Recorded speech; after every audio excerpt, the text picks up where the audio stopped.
and Assalamualaikum to everyone. Welcome back to SSC online academy. तो जैसा कि आप सभी जानते हैं कि हम चैप्टर नंबर 1 बायोलॉजी से पढ़ रहे हैं 9th क्लास के सभी स्टूडेंट। तो आज हमारा बायोलॉजी चैप्टर नंबर 1 का लास्ट टॉपिक है। जो अभी हमारा रिसेंटली टॉपिक चल रहा है वो ये है कि malaria is an example of scientific method. तो अब साइंटिफिक मेथड में कल के लेक्चर में बायोलॉजिकल प्रॉब्लम 1 पढ़ा था, जिसमें हमने ऑब्जर्वेशन से लेकर रिजल्ट तक सभी कुछ पढ़ा था। आज हम पढ़ेंगे प्रॉब्लम नंबर 2। अब देखिए मलेरिया के बारे में पहले अर्लियर साइंटिस्ट ने, अर्लियर फिजिशियंस ने, अर्लियर बायोलॉजिस्ट ने जो कुछ कहा उसमें थोड़ी सी तब्दीलियाँ हुई हैं, इसीलिए आपने ये लेक्चर बहुत ज़्यादा गौर से सुनना है और बोर्ड के लिहाज से ये इंपॉर्टेंट लॉन्ग क्वेश्चन है। तो आज का हमारा टॉपिक है how plasmodium gets into the blood, कि प्लाज्मोडियम इंसानी ब्लड के अंदर कैसे जाता है। लास्ट ये पढ़ा था कि जो प्लाज्मोडियम है वो क्या है, मलेरिया का सबब है। यानी अगर इंसानी जिस्म के खून के अंदर प्लाज्मोडियम पाया जाएगा तो इसका मतलब ये है कि प्लाज्मोडियम कोज है किस चीज का, मलेरिया का सबब कौन है, प्लाज्मोडियम। तो अब हमें ये भी तो जानना है कि प्लाज्मोडियम ब्लड में गया कैसे, खुद ब खुद थोड़ी ना आ गया।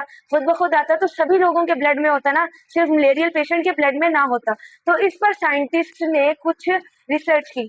उन्होंने ना जो पिछली ऑब्जर्वेशन बनाई थी, मैंने आपको पहले कहा था कि observation most of the time accurate नहीं हो पाती, तो उन्होंने उसमें से जो प्रीवियस ऑब्जर्वेशन थी उसमें ये हमने पढ़ा था कि malaria is associated with marshes, malaria और मार्शिस एरियाज का कोई ना कोई रिलेशनशिप है, ये हमने पढ़ा था। बट इस बायोलॉजिकल प्रॉब्लम नंबर 2 में साइंटिस्ट ने इसको रॉन्ग साबित कर दिया। फिजिशियंस ने बोला कि जब उन्होंने 2 ग्रुप रखे, एक्सपेरिमेंटल ग्रुप में जिस बंदे को मलेरिया नहीं था उसको दिया मार्शिस का पानी, उसको पिलाया। कंट्रोल ग्रुप में वो लोग रखे जिनको मलेरिया था, उनको पानी पिलाया। अब उनको तो पहले से मलेरिया था, उन्होंने ये देखना था कि पानी पीने से ये जो बंदा है मार्शिस एरियाज का पानी पीने से एक्सपेरिमेंटल ग्रुप के अंदर जो बंदा है उसको मलेरिया होता है कि नहीं। तो उस बंदे को मार्शिस एरिया का पानी पीने के बावजूद मलेरिया नहीं हुआ, तो जिससे ये साबित हो गया कि ये ऑब्जर्वेशन गलत है कि मलेरिया और मार्शिस का कोई ना कोई रिलेशनशिप है। इस ऑब्जर्वेशन को गलत साबित कर दिया। फिर दूसरी, marshy water not cause malaria, और इसके बाद इस ऑब्जर्वेशन को गलत साबित करने के बाद एक साइंटिस्ट है जिनका नाम था AFA किंग। क्या नाम था? AFA king. 1838 में उन्होंने अपनी 20 नई ऑब्जर्वेशन बनाई मलेरिया पे। उन्होंने क्या किया, अपनी 20 नई ऑब्जर्वेशन बनाई, जिसमें से मेन 4 या 3 आपकी बुक में लिखी है जो कि हम पढ़ेंगे। सबसे पहले एक चीज याद रखें, कोई भी साइंटिस्ट आता है, रिकॉग्निशन ऑफ प्रॉब्लम हमारे पास पहले हो चुकी है। हमारी प्रॉब्लम क्या है, मलेरिया। अब हमने उसमें क्या बनानी है, ऑब्जर्वेशन। अब जो AFA किंग थे उन्होंने क्या की, अपनी ऑब्जर्वेशन बनाई। उन्होंने अपनी क्या ऑब्जर्वेशन बनाई कि पीपल, वो लोग जो अंदर सोते हैं उनको कम मलेरिया होता है उन लोगों की बनिस्बत जो बाहर सोते हैं।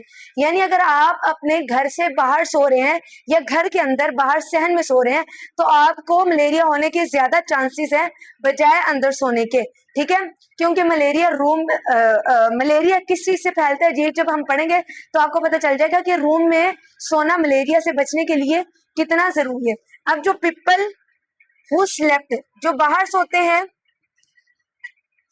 Outdoors have more chances. यहाँ मैं इजी करके लिख रही हूँ, आपकी बुक पे थोड़ा मुश्किल लगा है तो आप लोग यहाँ से नोट कर सकते हैं और बोर्ड में लिख सकते हैं।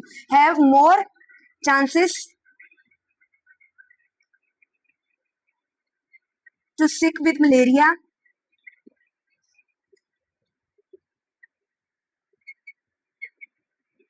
As compare to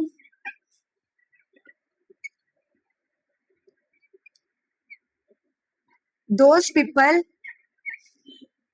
who slept indoors। तो ये बात क्लियर हुई। AFA किंग ने एक नई ऑब्जर्वेशन बनाई।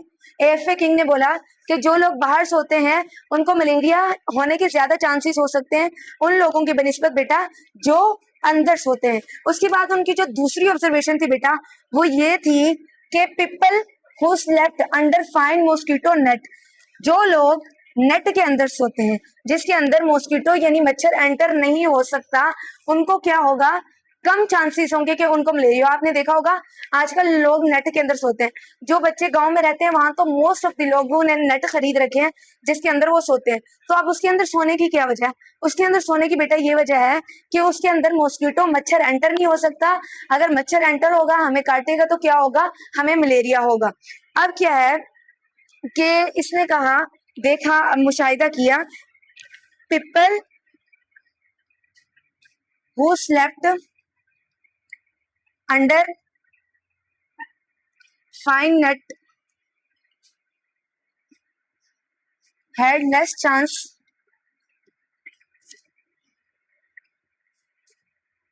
for getting malaria. People who slept under fine net had less chance to get sick with malaria.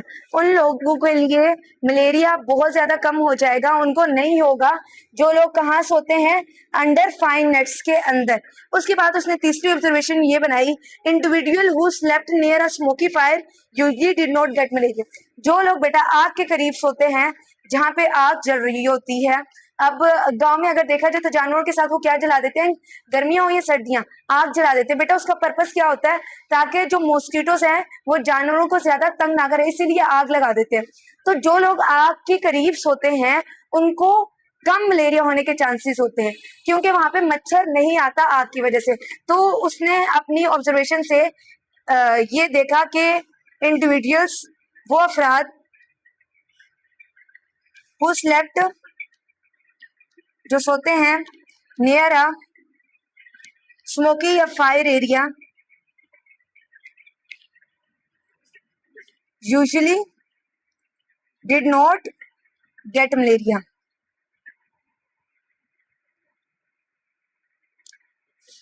अब आप लोगों को क्या हुआ, ऑब्जर्वेशन क्लियर होगी। अब हम बढ़ेंगे हाइपोथेसिस की जानिब, क्योंकि हमारा जो तीसरा स्टेप है वो हाइपोथेसिस है।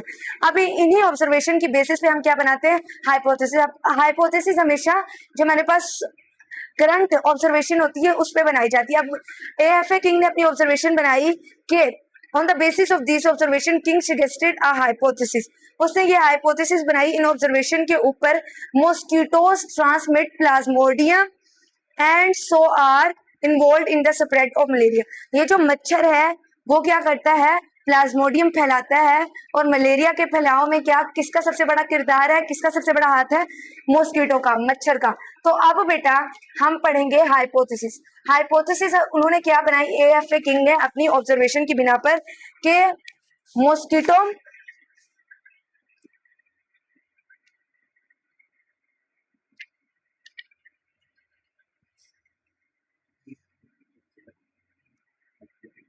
mosquitoes transmit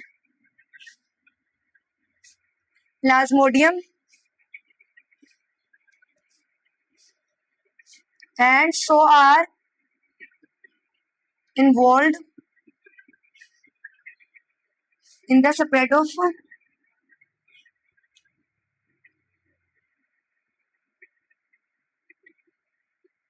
अब हमें एक चीज तो समझ आ गई कि मलेरिया क्यों फैल रहा है, क्योंकि मच्छरों की वजह से फैल रहा है। मच्छरों का बड़ा किरदार है मलेरिया को फैलाने में, क्योंकि अगर मच्छर हमें काटेगा तो हमारे जो ब्लड है उसके अंदर क्या होने शुरू हो जाएंगे, टाइनी क्रिएचर्स, जिनको हमने प्लाज्मोडियम का नाम दिया। तो अब हमें हाइपोथेसिस से क्लियर हो गया कि मच्छर सबब बन रहे हैं मलेरिया को फैलाने का, प्लाज्मोडियम इंसानी जिस्म के खून के अंदर लाने का। अब इसी बेस पे हम डिटेक्शन बनाएंगे। अगर आपको याद हो तो मैंने आपको डिटेक्शन के कॉन्सेप्ट में बताया था कि हमने इफ एंड देन का लॉजिक यूज करना होता है। अब हम इसमें सिर्फ थोड़ी सी चेंजिंग करेंगे इफ एंड देन की। तो उसमें हम क्या करेंगे कि इफ, ये क्या होगी हमारी डिटेक्शन। इसे डिटेक्शन से हम देखेंगे, इफ अगर मॉस्किटोस, मैं शॉर्ट फॉर्म में लिख रही हूं, mosquitoes are involve in the spread of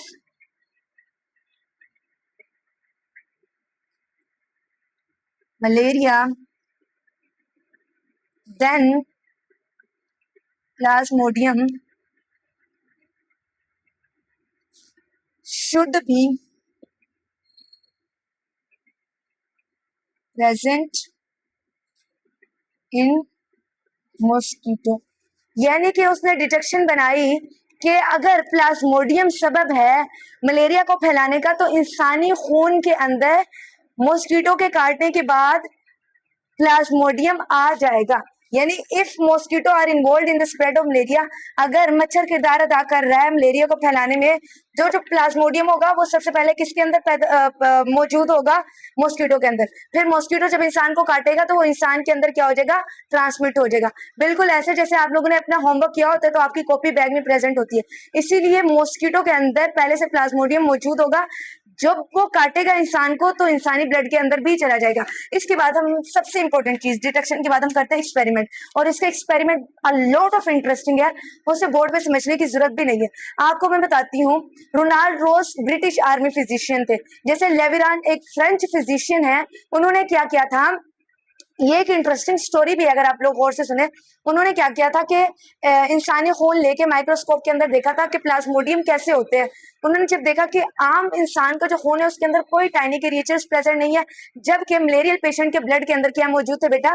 tiny creatures मौजूद थे, जिनको प्लाज्मोडियम नाम दिया गया। अब जब हमारे न्यू फिजिशियन ब्रिटिश फिजिशियन ने रोनाल्ड रोस जिनका नाम था, उन्होंने एक्सपेरिमेंट किया। उन्होंने देखा एक एनोफ्लीस फीमेल मॉस्किटो, फीमेल खातून जो होती है, जैसे हम लोग की खातून होती है, ऐसे मच्छर की औरत से कटवाया एक इंसान को। अब बेटा इसके पीछे एक वजह है कि औरत से ही क्यों कटवाया? मच्छर मर्द से तो भी कटवा सकता था, क्योंकि आगे जनरेशन को किसने बढ़ाना होता है? मच्छरी नन्ना के मच्छर ने बनाना होता है। इसीलिए फीमेल एनोफ्लीस मॉस्किटो को उन्होंने लिया, और जो कि इल थी, पहले से इल थी, उसको मलेरियल पेशेंट से जो कटवाया, ठीक है। तो दोनों के अंदर प्लाज्मोडियम मौजूद था, उन्हें कुछ समझ नहीं आई। उन्होंने फिर एक जो बिल्कुल सही सलामत एनोफ्लीस मॉस्किटो थी उनसे कटवाया एक मलेरियल पेशेंट को। उन्होंने एक एनोफ्लीस दी और जो मलेरियल पेशेंट था उससे कटवा दिया। उससे क्या हुआ, जो मलेरियल पेशेंट के अंदर प्लाज्मोडियम था वो उस एनोफ्लीस में आ गया, हालांकि एनोफ्लीस बिल्कुल सेहतमंद थी। उससे क्या हुआ कि एनोफ्लीस मर गई। अब उससे ये जाहिर हो गया कि ट्रांसमिट हो रहा है प्लाज्मोडियम। फिर उन्होंने एक और चीज देखी, उन्होंने एक और मॉस्किटो ली जिसका नाम जो है आप लोगों की बुक पे लिखा हुआ है यहाँ पे, कि उन्होंने देखा कि प्लाज्मोडियम ट्रांसमिट हो रहा है। उन्होंने एक और मॉस्किटो ली, क्यूलिक्स मॉस्किटो, वो भी फीमेल थी। अब उन्होंने क्या किया कि उन्होंने कहा कि हम इससे कटवा कर देखते। अब ये तो साबित हो चुका था कि अगर इंसान के अंदर प्लाज्मोडियम मौजूद है और उसे कोई मच्छर काटता है तो मच्छर के अंदर ट्रांसमिट हो जाएगा, और अगर मच्छर के अंदर प्रेजेंट है वो मच्छर किसी इंसान को काटता है तो प्लाज्मोडियम उसके अंदर चला जाएगा। अब ये काफी ज्यादा रिस्की एक्सपेरिमेंट था अगर इंसानों पे करते, तो रोनाल्ड रोस ने सोचा कि सबसे पहले हम क्या करते हैं, किन पे एक्सपेरिमेंट कर लेते हैं, ये वाला हम कर लेते हैं स्पैरोस पे, चिड़िया पे, क्योंकि इंसानी जान ज्यादा कीमती है चिड़िया की जान से। उन्होंने क्या किया, Ronald Ross performed his experiment again but use sparrow instead of man. Man की जगह उन्होंने क्या किया, स्पैरो का इस्तेमाल किया। He allowed female Culex mosquito to bite a sparrow suffering from malaria. जो स्पैरो जिसको मलेरिया था, जो मलेरिया सफर कर रही थी, वो वाली स्पैरो से क्यूलिक्स, सेहतमंद क्यूलिक्स मॉस्किटो को कटवाया, जिसके बाद पता चला उसने उस क्यूलिक्स मॉस्किटो को अपने पास रख लिया और उसे पढ़ना शुरू कर दिया। उसने देखा कि प्लाज्मोडियम जो है इंसान स्पैरो के अंदर था पहले से, क्योंकि स्पैरो इल थे मलेरिया के साथ और क्यूलिक्स बिल्कुल सेहतमंद थी। जब क्यूलिक्स ने इसे काटा तो क्यूलिक्स की बॉडी के अंदर प्लाज्मोडियम मल्टीप्लाई होने शुरू हो गया, भरना शुरू हो गया, जिसकी वजह से ये क्यूलिक्स को भी क्या हो गया, मलेरिया हो गया। उसके बाद उसने सम इन्फेक्टेड मॉस्किटो, फिर उसने जो मच्छर थे ना फीमेल जो इन्फेक्टेड थे मलेरिया से, उनको सेहतमंद स्पैरो से कटवाया। सेहतमंद स्पैरो क्या हुई, बीमार होगी, क्योंकि इनके पास क्या था, प्लाज्मोडियम इनके ब्लड में, जबकि ये बिल्कुल सेहतमंद थे, इसके ब्लड में प्लाज्मोडियम नहीं था। जब इन्होंने इस स्पैरो को बाइट किया तो इसके अंदर भी बेटा क्या होने लग गया, प्लाज्मोडियम भरना शुरू हो गया और ये भी इल हो गई। इसके बाद सब कुछ समझ आ चुका था, हमारी हाइपोथेसिस ट्रू साबित हो चुकी थी कि मॉस्किटो स्प्रेड करता है, ट्रांसमिट करता है क्या, प्लाज्मोडियम इंसानों के अंदर और बाकी फीमेल्स एनोफ्लीस के अंदर। तो उससे फिर ये जाहिर हो गया था। अब क्या पा रही थी, इंसानों पर एक्सपेरिमेंट करने की, ठीक है। फिर उन्होंने क्या किया, सेम वही काम किया, एक इंसान को रखा एक्सपेरिमेंटल ग्रुप के अंदर जिसके बॉडी के अंदर पहले से प्लाज्मोडियम मौजूद था, और एक सेहतमंद मच्छर जो था एनोफ्लीस जो थी उससे कटवाया। इस